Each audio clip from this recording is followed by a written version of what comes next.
सत श्री अकाल, नमस्कार, आदाब। पंजाबी रेडियो और पंजाबी टीवी यूएस से देख और सुन रहे सभी साथियों का स्वागत है इस समय के विशेष programme beyond the headlines with Mandeep Punia में।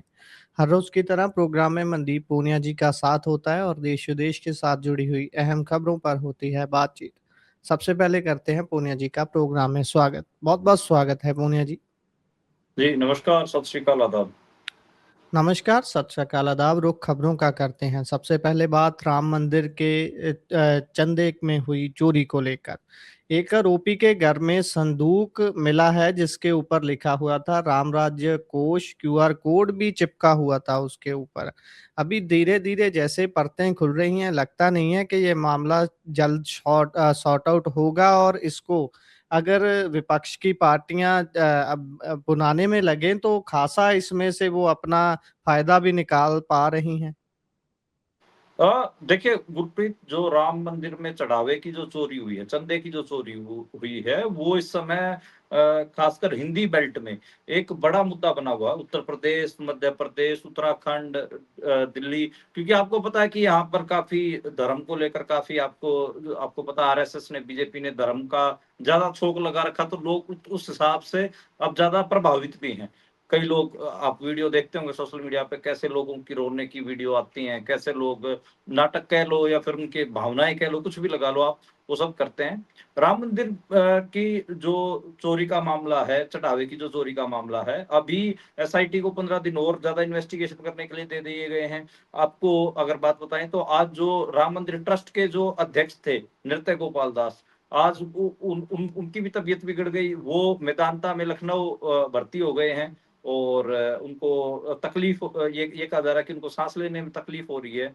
तो एक थ्योरी उनके इर्द-गिर्द ये चल रही है कि शायद जो राम मंदिर ट्रस्ट के जो अध्यक्ष हैं, उनको क्योंकि बड़ी मछलियों तक ना आँच पहुँचे, इसलिए शायद उनको 1-2 दिन के अंदर-अंदर उनको चलता कर दिया जाएगा। इसलिए वो उनको लखनऊ मेदांता अस्पताल में भर्ती करवाया गया। तो मतलब आप सोच के देखिए कि किस किस्म की कॉन्स्पिरेसी थियरीज़ मार्केट में तैरने लग लग गई हैं। मैं जब तक कोई घटनाक्रम बिल्कुल एकदम से सामने हो ना जाए, तब तक मैं इन सबको कॉन्स्पिरेसी थियरीज़ ही मानता हूँ। क्योंकि हमारा काम है तथ्यों के ऊपर बात करना, कहानियों के ऊपर और ऐसे मनगढ़ंत बातों के ऊपर बात करना नहीं है। पर हाँ, ये कॉन्स्पिरेसी थियरीज़ अब हवा में तैरने लग गई हैं। बहुत सारे जो निजी सुरक्षाकर्मी टाइप जो लोग हैं, जो छोटे-छोटे प्यादे हैं, किसी के घर में 20 लाख रुपए मिल रहे हैं, किसी के घर में कुछ मिल रहा है। एक अविनाश नाम का लड़का है, उसके घर पे एक संदूक मिला है, उसके ऊपर जो क्यूआर कोड लगा हुआ है, वो भी मतलब आप लगाइए कि जब उसके ऊपर स्कैन किया गया तो उसके खाते चेक किए गए तो राम मंदिर ट्रस्ट का क्यूआर कोड नहीं है, वो कहीं और ही उसका खाता मिल रहा है और उसके पास पैसे भी, कैश भी बरामद हुआ है। उस ट्रंक के ऊपर राम राज्य भी लिखा हुआ है और राम राज कोष भी लिखा हुआ है। तो मतलब ऐसी चीज़ें मिल रही हैं लगातार, जिससे ये समझ में आ रहा है कि जो डिजिटल जो फंड आ रहा था, जो लोग डिजिटली पैसे दे रहे थे, वो भी कहीं डाइवर्ट किया जा रहा था। जो लोग कैश देके जा रहे थे, वो भी डाइवर्ट किया जा रहा था। आपको पता ही है जो रामशिलाएँ जो सोने-चांदी की ईंटें वहाँ पर दी गई थी, उनको भी अब उनका भी कोई अता-पता नहीं है। तो बड़े मात्रा में जो चंदे की घपला है, वो दिखता है। अब इस सारे मामले में बात क्या है कि विपक्ष को जो उत्तर प्रदेश में जो अपोज़िशन पार्टी है, खासकर समाजवादी पार्टी या कांग्रेस, उनको एक चीज़ समझ में आ रही है कि इसमें जो एसआईटी है, वो लगातार जो ऐसे छोटे कर्मचारी हैं, उनको टारगेट कर रही है। बड़ों से पूछताछ नहीं हो रही है। बड़ों जैसे अब जो राम मंदिर ट्रस्ट के तो जो अध्यक्ष हैं, वो तो अस्पताल में ही भर्ती हो गए हैं। उनसे भी कोई ऐसी पूछताछ तो हुई नहीं है। तो जो बड़ों के ऊपर कोई हाथ नहीं पड़ रहा है। तो इस पोजीशन है, जो बात करें कि कांग्रेस हो या फिर समाजवादी पार्टी हो, वो ये कह रहे हैं कि भाई इसमें चंपत राय से पूछताछ हो, नृत्य गोपाल दास से पूछताछ हो, नृपेंद्र मिश्रा से कि इनकी गिरफ्तारी भी हो, इनसे तब पूछताछ की जाए, इनकी जुडिशियल कस्टडी में पूछताछ हो।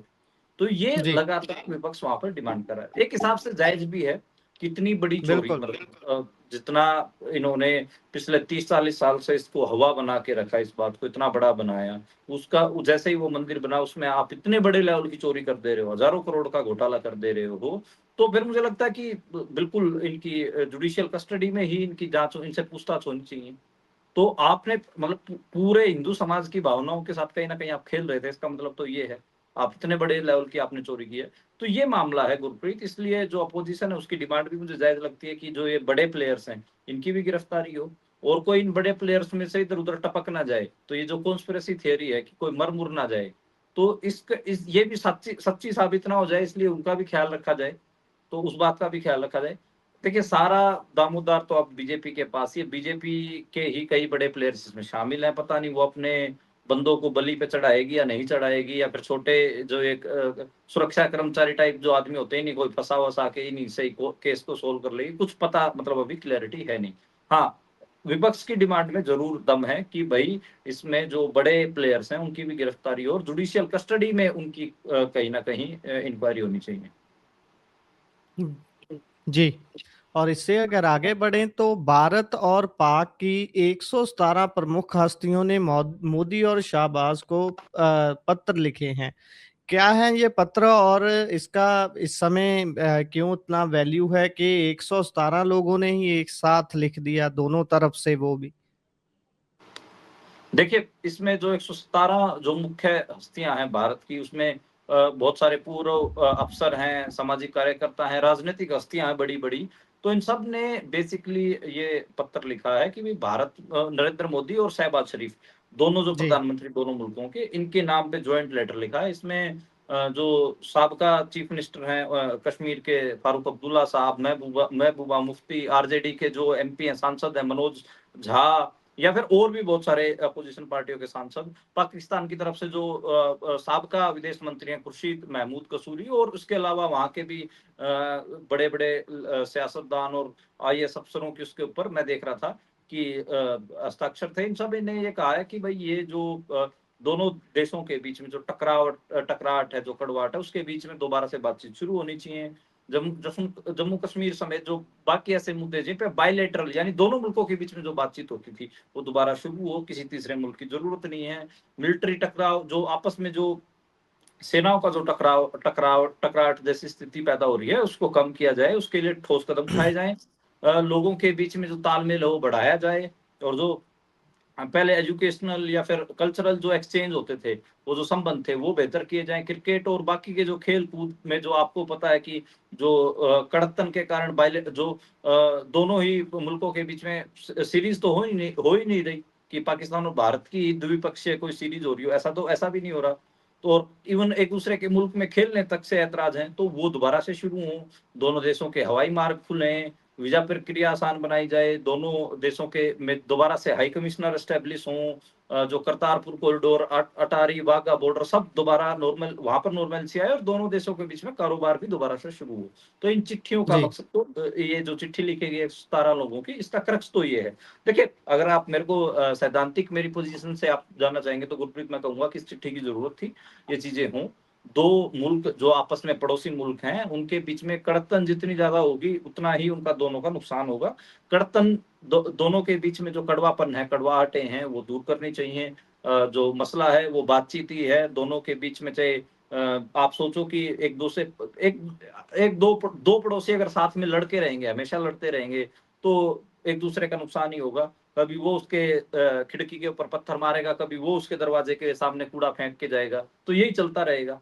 तो उससे दोनों ही पड़ोसियों का नुकसान है मुझे लगता है। जो जिस किस्म से और मतलब साउथ एशिया के पर्सपेक्टिव से आप देखें, दोनों मुल्क बहुत ज्यादा अलग भी नहीं है कल्चरली, बहुत सारी चीजें। मतलब इवन जो मेरे दोस्त होते हैं कई कई, उनमें जो हिंदुत्व की जिन्होंने घुट्टी पी रखी है। एक दिन मैं किसी पाकिस्तानी गायक का एक गाना सुन रहा था, तो उन्होंने मेरे को कहा कि तुम पाकिस्तान के सिंगरों के गाने गाने क्यों सुनते हो, हिंदुस्तान के सिंगरों के क्यों नहीं गाने सुनते? तो मैंने कहा कि देख बात ऐसी है, बीच में सिर्फ एक सरहद है। हीर रांझा के जो किस्से हैं वो उधर भी गाए जाते हैं, और इस बॉर्डर के इस पार भी गाए जाते हैं, उस पार भी गाए जाते हैं, इस पार भी गाए जाते हैं। कई बार उधर के लोग ज्यादा सुरीला गाते हैं, कई बार इधर के लोग भी अच्छी सुरीला गाते हैं। तो इसमें अगर आप सोचो कि हीर रांझे के किस्से का आप बंटवारा कर लोगे कि भाई हीर पाकिस्तान की और रांझा भारत का, ऐसा तो हो नहीं सकता, वो तो किस्सा गाया जाएगा। तो जो कल्चरल जो जुबान है, आपको पता है कि यहाँ पे इधर भी बहुत सारी ऐसी जुबानें, शायरियां, कहानियां, किस्से, बहुत सारी चीजें साझा हैं। और 1947 से पहले का जो इतिहास है वो तो आपको साझा दिखेगा ही। तो मैं क्या, आप उसको, उस इतिहास को, उस कल्चर को, उस किस्सों को, उस गायन को, उस सांझी विरासत को अगर आप उस दो फाड़ कर सकते हो, तो मुझे लगता है कि वो पॉसिबल नहीं है। लोग तो लोगों के बीच में तो प्यार ही है। जो कड़कपन, जो कड़वापन है, वो तो सियासतदान क्रिएट करते हैं, तो सियासतदान अपना देखें। लोग तो मुझे नहीं लगता कि एक दूसरे से नफरत करते हो। मुझे किसी, कोई भी एक पाकिस्तान का एक सिटीजन है, उससे क्या नफरत हो सकती है, मुझे बताइए। या किसी भी एक पाकिस्तान के आम पत्रकार को मेरे जैसे भारत के पत्रकार से क्या दिक्कत होगी? मुझे लगता है कोई दिक्कत नहीं होगी। वो अपने मुल्क में अपना काम कर रहा है, मैं अपने मुल्क में अपना काम कर रहा हूँ। तो ये बात है, ये जो चिट्ठी है, ये मतलब समय की मांग भी है, जिस हिसाब से लगातार पिछले एक हफ्ते में बयानबाजियां हुई इंडस वाटर ट्रीटी को लेकर या और दूसरी चीजों को लेकर या अफगानिस्तान के मामले को लेकर, तो उससे साफ समझ आ रहा था कि शायद टेंशन और बढ़े। तो उस टेंशन को कम करने की जरूरत है। पड़ोसियों को आपस में लड़के नहीं रहना चाहिए, ये हमारा प्रिंसिपल पोजीशन है। जब पिछले साल जब ये पूरा ऑपरेशन सिंदूर सारा चल रहा था, उस समय भी हम पीस की बात कर रहे थे। हम शांति पसंद लोग शांति की बात करेंगे। जी बिल्कुल। और इससे आगे बढ़े तो बात तमिलनाडु की करते हैं। विजय की सरकार को गिराने की साजिश सामने आ रही है। टीवीके का दावा है कि 15 विधायकों को एक साथ इस्तीफा देने के लिए रिश्वत देने की कोशिश हुई है। 35 करोड़ रुपया। कितना सच है ये ऑपरेशन लोटस वहां पर भी हुआ है या फिर सिर्फ अफवाह है? देखिए, जो हो ऑपरेशन लोटस कह लो या कुछ भी कह लो, जो अभी महाराष्ट्र में हो गया था, शिवसेना के जो 6 एमपी तोड़े गए हैं, उससे पहले बंगाल में जो कुछ हुआ, अब वो पहुंच गया तमिलनाडु। ठीक है। जी। हालांकि इशारा किया जा रहा था कि उत्तर प्रदेश पहुंचेगा, उत्तर प्रदेश में अखिलेश यादव के एमपी को तोड़ा जाएगा, लेकिन ये पहुंच गया तमिलनाडु में। तमिलनाडु में 15 विधायकों से संपर्क किया गया। एक विधायक को टूटने की रकम रखी गई 35 करोड़ रुपए, और उसमें वहां के बहुत बड़े बड़े उद्योगपति भी इन्वॉल्व हैं। एक तो नरेंद्र मोदी के काफी करीबी उद्योगपति हैं, वो इन्वॉल्व हैं। तो ये बात अभी निकल के सामने भी आ गई है। वहां के डीएमके के विधायक है सेंथिल बालाजी, उन्होंने भी इसकी जानकारी दी है। कई विधायक सामने आए हैं जिनको ये ऑफर दिए गए थे। और ये विधायक सामने इस वजह से आए हैं क्योंकि वहां पर जो तमिलनाडु के जो सूबा की जो सीआईडी, उसने मुख्यमंत्री ऑफिस को ये बात कही, भाई आपके विधायक टूटने वाले हैं, आप अपना संभालो। जब जिन विधायकों का नाम आया उनसे जब मुख्यमंत्री ने बात की, तो उन्होंने स्वीकार कर लिया। तो मुख्यमंत्री ने कहा कि ये बात जाके मीडिया वालों के तो सामने बताओ, हमारी सरकार गिर जाएगी तब बताओगे क्या? तो उसके बाद फिर कहीं ना कहीं ये बात बाहर आई है और इसमें खुलासा हुआ है। जो दो वहां पर जो सियासत है वो काफी तेज हो चुकी है। डीएमके के प्रवक्ता भी बहुत सारी बातें कहते सुने जा रहे हैं, टीवी के भी एक नैरेटिव चला रहा है। तो खैर वहां के चीजें चल रही हैं। मुझे लगता है कि जो तमिलनाडु है, तमिलनाडु में इतनी आसानी से सरकार नहीं टूट पाएगी। वहां पर इतना इनके पास, मतलब एक तो वहां पर ना, मतलब क्या कहें कि टीवी के की एक वेव थी, उस वेव में वो सरकार बनी है। और जो वेव में सरकार बनी होती है उसको एकदम से 6 महीने के अंदर गिरा दो या 3 महीने के अंदर गिरा दो, ऐसा पॉसिबल होता नहीं। ठीक है। 2-3 साल तक ये कोई बड़ा ब्लंडर कर दें टीवी के वाले, उसके बाद कोई प्रोसेस शुरू हो तब तो समझ में आता। अभी मेरे को नहीं लगता कि ये कोई सरकार वहां पर तमिलनाडु में गिरा पाएंगे। जी। और इससे आगे बढ़े तो बात मध्य प्रदेश की करते हैं। वहाँ पर मॉब लिंचिंग केस में सजा देने वाली एक जज को लगातार धमकियां दी जा रही हैं। एफआईआर तक दर्ज की गई है। देखिए वहां पर एक जो मुस्लिम व्यक्ति था, वो आपको पता है कि पशु लेके जा रहा था और वो पालतू पशु थे। उसकी वहां पर मॉब लिंचिंग कर दी गई थी और गो तस्करी के नाम पर उसको मॉब जो 14 लोग थे उन्होंने पीट पीट के मार दिया। उसका केस गया डिस्ट्रिक्ट कोर्ट में। डिस्ट्रिक्ट कोर्ट की जज थी तबस्सुम खान, गलती से मुसलमान। ठीक है। और उन्होंने उन 14 जो जिन्होंने मॉब लिंचिंग की उनको आजीवन कारावास की यानी कि उम्र कैद की सजा सुना दी। ठीक है। उसी के बाद वहां के जो लोग हैं, वहां की जो हिंदुत्व की पॉलिटिक्स है, ये इलाका, ये मध्य प्रदेश, मैंने कई बार आपको बताया कि सबसे ज्यादा भारत में, ये लोग ये समझते होंगे उत्तर प्रदेश में हिंदुत्व की राजनीति चलती नहीं। हिंदुत्व का की सबसे ज्यादा आग जो धधक रही है वो कुछ तो पहाड़ी राज्यों में, जैसे उत्तराखंड का कई बार मैं नाम बताता हूँ, कई बार हिमाचल का नाम बताता हूँ, और मध्य प्रदेश में, गुजरात में, ये ऐसे सूबे हैं जहां पे सबसे ज्यादा हिंदुत्व की पॉलिटिक्स आपको गर्म दिखाई देगी। तो मध्य प्रदेश में जो हिंदुत्व की पॉलिटिक्स है, उसने उसके जिले में, उसके इलाके में लगातार उस मुस्लिम जज को ट्रोल करना शुरू कर दिया कि ये मुस्लिम थी इसलिए इसने गोरक्षकों को 14 साल की सजा, उम्र कैद की सजा सुना दी। तो खैर, अब ये आप देख रहे हैं सिवनी मालवा का इलाका है, वहां पर लगातार वीडियो डाल डाल के इंस्टाग्राम पे, फेसबुक पे जो गोरक्षक हैं उस महिला जज को गालियां दे रहे हैं, धमकी दे रहे हैं मारने तक की। तो खैर ये चीजें चल रही है और सांप्रदायिक भाषण उस जज के खिलाफ ही चला। मतलब आप जो जिसको न्याय करना है, ठीक है, उस व्यक्ति का भी आप धर्म और जाति देख रहे हैं और उसके बाद उसको गालियाँ दे रहे हैं, उसके उसने जो सज़ा सुनाई उससे आप मतलब आप क्या चाहते हैं कि आपकी जाति के ही, आपके धर्म के ही सारे जज हों, सारे व्यक्ति हों और दूसरे जो जाति या धर्म के लोग उन सबको आप सेकेंडरी सिटीज़न बनाना चाहते हो, तो वो साफ दिखता है। तो और तबस्सुम खान के लिए तो मैं मानता हूँ कि जज साहिबा के लिए तो ये काफ़ी मुश्किल भरा समय है। उनको जिस मैंने भी वो वीडियोज़ और वो इंस्टाग्राम के वीडियोज़ वगैरह देखे तो मुझे भी बहुत शर्मिंदगी महसूस हुई। इतनी गंदी गालियाँ और मतलब रेप कर देने तक की धमकियाँ उस महिला जज को दी गई थी। तो जज मतलब आप मानिए कि जिले का सबसे बड़ा ओहदा वही होता है अगर आप उस क्लासिकल सेंस में देखें, तो वही इन हिंदुत्ववादियों के मतलब टारगेट से बाहर नहीं है, तो आप मान के चलिए कि आम मुसलमान तो कैसे ही होगा। तो बहुत बहुत खराब किस्म की राजनीति उस इलाके में अभी चल रही है। जी, बिल्कुल। और इससे आगे बढ़ें तो ये बताइए, हिंदुत्वी पॉप का ज़हरीला कारोबार ये क्या है?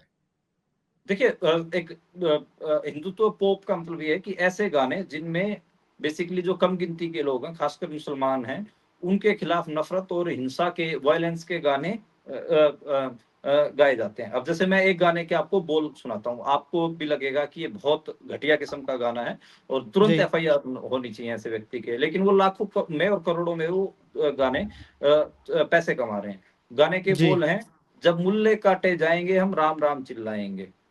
जी, अब आप देखिए कि आप एक धर्म के व्यक्तियों को, मुसलमानों को काटने की आप कह रहे हैं और आप कह रहे हैं कि हम अपने ईश्वर का गान करेंगे।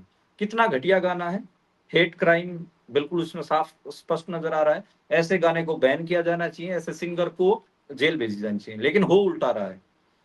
जी, centre for the study of organised hate crime की एक रिपोर्ट आई है, उसमें प्रॉफिटिंग फ्रॉम हेट म्यूजिक में बताया गया है कि इस किस्म के जो गाने हैं, जिसमें मुसलमानों को जिहादी, देशद्रोही और इस किस्म के नामों से संबोधित किया जा रहा है, वो डिजिटल प्लेटफ़ॉर्म्स पे ना तो उनके ऊपर कोई बैन लगाया गया है, लाखों में कमाई कर रहे हैं। उनके सिंगरों को खूब जो सरकारी कार्यक्रमों में तक बुलाया जा रहा है, वहाँ उनको पैसे दिए जा रहे हैं, सरकार भी उनको पैसे दे रही है।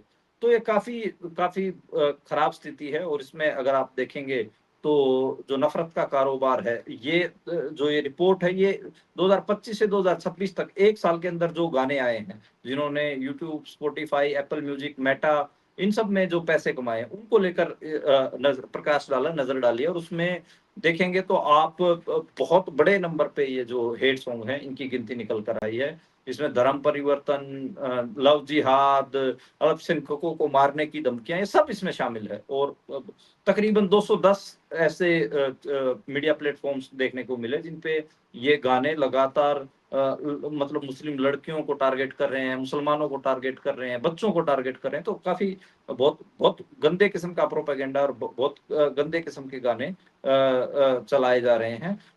खैर इनका कारोबार भी फल-फूल रहा है, इनकी जो नफ़रत है वो भी फल-फूल रही है, कोई भी इनके ऊपर रोक लगाने वाला है नहीं। जी। और इससे अगर आगे बढ़ें तो बात मौसम की करते हैं। जम्मू कश्मीर में आज बादल फटने की खबर है और अरुणाचल प्रदेश में भी बाढ़ आई है।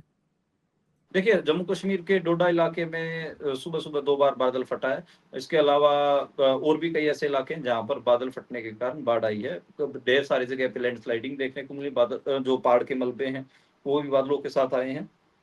लैंडस्लाइड का कहर अरुणाचल प्रदेश में भी दिखा है, वहाँ पर बाढ़ जैसे हालात भी हो गए हैं। एक्सट्रीम वेदर कंडीशंस में ही रखेंगे क्योंकि एकदम से जो जिसको हम बोलते हैं कि फ्लैश फ्लड, एकदम से बाढ़ आना, वो स्थितियाँ देखी गई हैं। एकदम से बहुत तेज़ तेज़ बारिश एक्सट्रीम वेदर कंडीशंस में गिना जाता है। एक्सट्रीम रेनफॉल को बेसिकली एक्सट्रीम वेदर कंडीशंस में ही गिना जाता है और 4 लोगों की मौत भी हुई है। मध्य प्रदेश में भी 3 लोगों की डेथ हुई है। तो अभी तक तो आप देखें कि मैप आप देखेंगे मॉनसून का तो लगभग सूखा दिख रहा है। हालाँकि जुलाई में भी जो रेनफॉल है वो एवरेज से कम होगा। जुलाई में भी जून जून जो महीना था, जो पिछला महीना बीता, आज तो हालाँकि 1 जुलाई है, जो पिछला महीना बीता है वहाँ पे भी उसमें भी हमें देखने को मिला कि एवरेज रेनफॉल है वो बहुत कम है। तकरीबन 40% कम बारिश जो है देश में देखी जा रही है। एल निनो ईयर भी है, ये माना जा रहा है कि अब की बार जो बारिश है वो कम होगी, मानसून भी कम रहेगा और लेट भी चल रहा है मानसून। हालाँकि आज पंजाब में और चंडीगढ़ में, हरियाणा में बारिश देखने को मिली है। तो ख़ैर लेकिन ये है कि आपको पहली बारिश आई और पहली बारिश में ही आपको शहरों की वो वीडियो भी दिखी होंगी जिसमें जलमग्न हो गए हैं, गाड़ियाँ तैर रही हैं, ये सब भी देखने को मिल रहा है। अभी राजस्थान तो अभी सूखा है ही, हरियाणा और पंजाब में भी मतलब उतना रेनफॉल नहीं, बहुत कम रेनफॉल हुआ है। और जो टेम्परेचर है वो हालांकि 35 डिग्री के प्लस ही अपन देख रहे थे अभी भी, मतलब गर्मी तो पूरी खूब ही पड़ रही है। खैर अगले कुछ दिन थोड़ी उम्मीद है कि हरियाणा, पंजाब, इसको इस इलाके को थोड़ी राहत मिले। हिमाचल प्रदेश में भी आपको अब की बार देखने को मिला ही होगा कि जून के महीने में भी हीट वेव के अलर्ट थे, जबकि माना जाता है कि वहाँ तो हिमालयाज में तो रेनफॉल ठीक-ठाक होता है, वहाँ पे भी कम रेनफॉल देखने को मिला है। तो खैर एल नीनो ईयर है, देखते हैं कि क्या स्थिति रहती है। अभी एक बड़ा हिस्सा भारत का, खासकर जिन सूबों का मैं नाम ले रहा था, वो सूखा ही पड़ा है, जिसमें पंजाब, हरियाणा और राजस्थान, ये जो इलाके हैं, ये सूखे हैं अभी। जी। और इससे आगे बढ़ते हैं, बात गुजरात हाई कोर्ट की करते हैं। वैसे तो हर ऐसी बात पर मीम आम ही बन जाता है जब कुछ कहा जाता है कि आपका ये डॉक्यूमेंट आपकी नागरिकता की पहचान नहीं है, आपका ये डॉक्यूमेंट ये नहीं है। लेकिन अभी हाई कोर्ट जो बोल रही है उसको संजीदगी से लेना चाहिए या फिर ये मामला क्या है? वो हाई कोर्ट बोल रही है कि मैरिज सर्टिफिकेट से शादी नहीं मानी जाएगी। देखिए ये भी खैर मैं तो समझ नहीं पाया कि किस किस्म की बातचीत जज साहब कर रहे हैं। और उन्होंने कहा कि जब तक आप हिंदू रीति-रिवाज से ब्याह नहीं कर लेते, 7 फेरे नहीं ले लेते और उसके रीति-रिवाज़ों को पूरा नहीं कर लेते, तब तक ब्याह नहीं माना जाएगा। एक मैरिज सर्टिफ़िकेट का मामला है और उसको लेकर ये चीज़ें सामने आई हैं गुजरात में। और अभी खैर ये फैमिली कोर्ट का एक मामला था और मैरिज सर्टिफ़िकेट के आधार पे वो शायद जो व्यक्ति था वो ये क्लेम कर रहा था कि ये हमारी शादी हुई है, उसपे कोर्ट ने कह दिया नहीं, नहीं आपकी शादी नहीं हुई क्योंकि आपने तो ज़रूर इसमें की ही नहीं। ख़ैर और हिंदू विवाह नहीं माना जा सकता जब तक आप हिंदू धर्म की रीति-रिवाज़ें नहीं करते। ऐसा पहले नहीं था, आपने और हमने देखा। ख़ैर अभी तो यही है कि पहले तो कोर्ट में भी आप कोर्ट में मैरिज रजिस्टर करवाते थे तो उसको मान लेते थे, मैरिज सर्टिफ़िकेट आपके पास होता था। कई जगह पे हम देखते थे कि आर्य समाज विधि से भी विवाह होते थे, कई-कई किस्म की विधियाँ थी। अब पता नहीं है क्या स्थिति लागू करेंगे, क्या नहीं करेंगे, लेकिन हाँ, पर्सनल लॉज़ हैं जो अलग-अलग शादी से जुड़े हुए या और चीज़ों से जुड़े हुए, उनमें अब स्टेट दखल-अंदाज़ी दे रहा है। आपने देखा होगा कि कैसे यूसीसी, यूनिफ़ॉर्म सिविल कोड के नाम पर जो मुस्लिम पर्सनल लॉ बोर्ड है या फिर क्रिश्चियंस का जो लॉ बोर्ड है पर्सनल फैमिली का, उसमें दखल-अंदाज़ी देने की कोशिशें हुई हैं। अब ये हिंदू धर्म में भी आपको दिखने लग गया होगा कि जो लोग कम बिना खर्चे के लिए, भई हमें कोई ज़्यादा धूम-धड़ाका या कोई खर्चा नहीं करना है, कोर्ट में जाके शादी कर ले और हमें सर्टिफ़िकेट मिल जाएगा।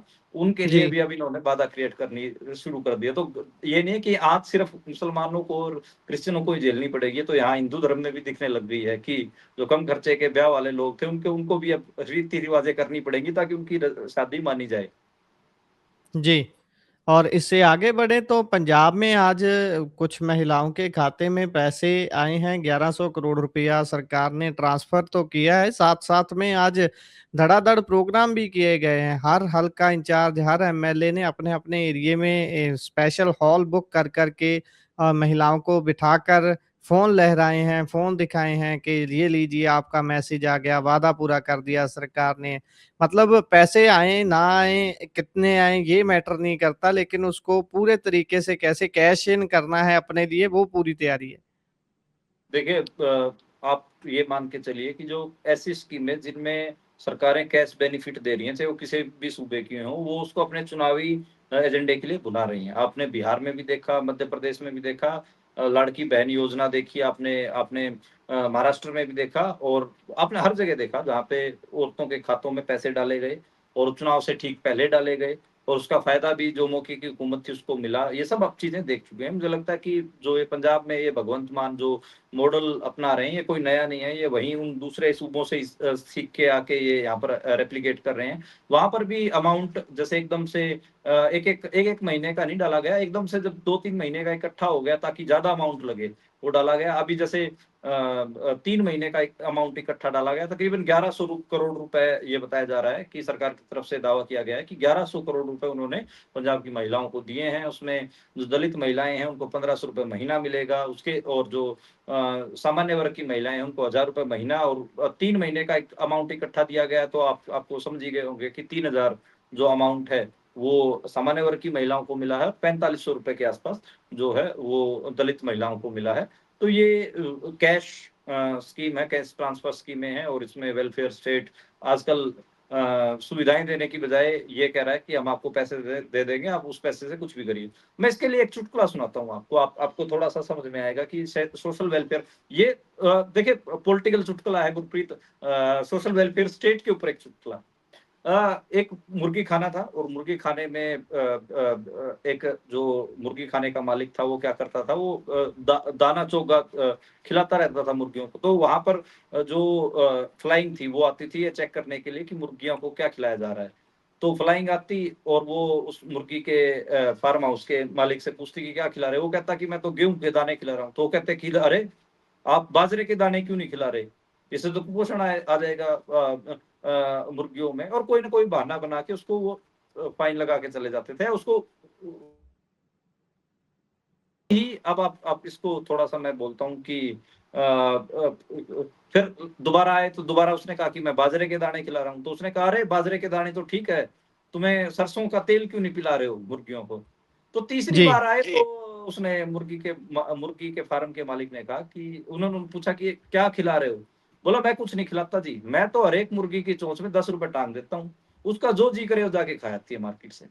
तो ये कैश जो सोशल वेलफेयर स्टेट है, जिसकी ज़िम्मेदारी थी कि वो खाना, दाना, पानी, शिक्षा, स्वास्थ्य सब कुछ प्रोवाइड करे, उससे एक एक स्टेप पीछे भी है। जिसकी ज़िम्मेदारी थी कि वो लोगों को गरीबी के चक्कर से बाहर निकाले, सोशल वेलफेयर स्टेट की, जिसकी ज़िम्मेदारी थी कि वो लोगों को रोज़गार दे, जिससे उनकी आजीविका, उनका स्वास्थ्य, उनकी शिक्षा सब कुछ बेहतर तरीके से चल सके, उससे वो पीछे हट गया है। अब वो ये बोलता है कि हम गरीब आदमी को ₹1000 दे रहे हैं, उसकी चोंच में ₹1000 टाँग दे रहे हैं, उससे वो अपनी गरीबी दूर करे, वो अपने बच्चों को पढ़ाए, वो इलाज ले, हमें इससे मतलब। तो स्थिति जी, ऐसी जी। तो इसको आप मतलब अब जैसे कोई ये बात नहीं पूछ पा रहा है कि भई कितने लोग गरीबी के अभी भी 75 साल हो गए हैं, अभी भी इतने लोग गरीबी के दलदल में कैसे फँसे हुए हैं? कैसे इतने जो नौजवान हैं वो बेरोज़गार घूम रहे हैं? अगर आप बच्चों को रोज़गार दे देंगे, परिवारों को रोज़गार दे देंगे, तो मुझे नहीं लगता कि उनको कोई ऐसे हज़ार-हज़ार रुपए, 1500-1500 रुपए देने की ज़रूरत है। तो ये सोशल वेलफेयर जो स्टेट था, जो एक राज्य का चरित्र था कि वो लोगों का भला करने के लिए बना हुआ है, उसको कहीं न कहीं उसके ऊपर ये तंज था ये चुटकुला कि अब जो मालिक है वो बोलता है कि मैं तो मुर्गे की चोंच में ₹10 टाँग देता हूँ। उसका मन करे वो बाजरा खाए, मन करे वो गेहूँ खाए, मेरा कोई लेना-देना नहीं। तो ये कुछ इस किस्म का की स्थिति अभी जो जो जो सूबे जो ऐसे नेशन स्टेट जो अपने आप को सोशल वेलफेयर स्टेट बताते थे, उनकी ये स्थिति हो गई है और ये दुनिया भर में कई जगह पे देखा जा रहा है। जी। आखिरकार पंजाब में कांग्रेस ने कोई तब्दीली नहीं की है, बस ख़ास तौर पर प्रधान को लेकर बेशक मीटिंग्स होती रही दिल्ली में बैठकर, लेकिन प्रधान राजा वड़िंग को नहीं बदला गया है, लेकिन एक बड़ा चेंज किया गया है। क्या है वो बड़ा चेंज? देखिए जिस सबसे बड़ा बदलाव तो प्रधान को चेंज करना ही होता। सबको उम्मीद थी कि राजा वड़िंग को हटाया जाएगा क्योंकि उसकी जो उनकी जो छवि है वो आपको पता है एंटी दलित भी है, एंटी सिख भी है। बहुत सारी उनकी उनकी कमियाँ रही। वो लगातार बूटा सिंह के ऊपर कमेंट हो या फिर मध्य प्रदेश में जो कमलनाथ के स्टेज पे जाके रोना हो, क्लीन चिट देने की कोशिश हो, ऐसी कई चीज़ें देखने को मिली जिसमें राजा वड़िंग बतौर प्रधान फेल नज़र आए। लेकिन कांग्रेस ने उनको नहीं बदला। ये ही हाईकमान की खासियत होती है कि हाईकमान अपने मनमर्जी चलाते हैं। हालाँकि ग्राउंड से ये लगातार आवाज़ थी कि अगर कांग्रेस जीतना चाहती है तो चरणजीत चन्नी को कहीं न कहीं प्रदेश अध्यक्ष बनाया जाए ताकि क्योंकि उनकी पॉपुलैरिटी ज़्यादा है, राजा वड़िंग ज़्यादा गलतियाँ कर रहे हैं, लेकिन ऐसा नहीं किया गया। ख़ैर ये तो कांग्रेस वाले कांग्रेस ही जाने कि उनको क्या करना है। चरणजीत सिंह चन्नी को कैंपेन कमेटी का चेयरमैन बनाया गया है। इसके अलावा 3 नए वर्किंग प्रेज़िडेंट बनाए गए हैं। और भी कई ऐसी चीज़ें की गई हैं। वर्किंग प्रेज़िडेंट्स में अगर हम बात करें तो सुखजिंदर सिंह डैनी, राजकुमार वेरका, संगत सिंह गिलजियाँ ये शामिल हैं। बाकी सुखजिंदर रंधावा को कोर कमेटी का चेयरपर्सन बना दिया गया है। मैनिफेस्टो कमेटी का डॉक्टर अमर सिंह को बना दिया गया है। इलेक्शन मैनेजमेंट और कोऑर्डिनेशन कमेटी विजेंद्र सिंगला को दे दी गई है। तो ये इस किस्म की कमेटियाँ बना-बना के सबको एडजस्ट करने की कोशिश की है। मेरे को लगता है कि इसका फ़ायदा कांग्रेस को नहीं होगा। राजा वड़िंग जिस हिसाब से उनको हटाया उनको कोई न कोई कमेटी का चेयरमैन वगैरह बना देते और प्रधान बदला जाना चाहिए था, वो हुआ नहीं। तो ख़ैर बाकी तो चुनाव बताएँगे, चुनाव के नतीजे बताएँगे कि क्या स्थिति रहेगी। हाँ, चरणजीत सिंह चन्नी को ये माना जा रहा था कि उनको स्टेट प्रेज़िडेंट बनाया जाएगा, वो बनाया नहीं गया। तो उसका देखते हैं कि क्या असर दिखता है। जी। इसी के साथ प्रोग्राम का समय यहाँ समाप्त होता है। आप जुड़ी जानकारियाँ साझा की, बहुत-बहुत धन्यवाद। धन्यवाद।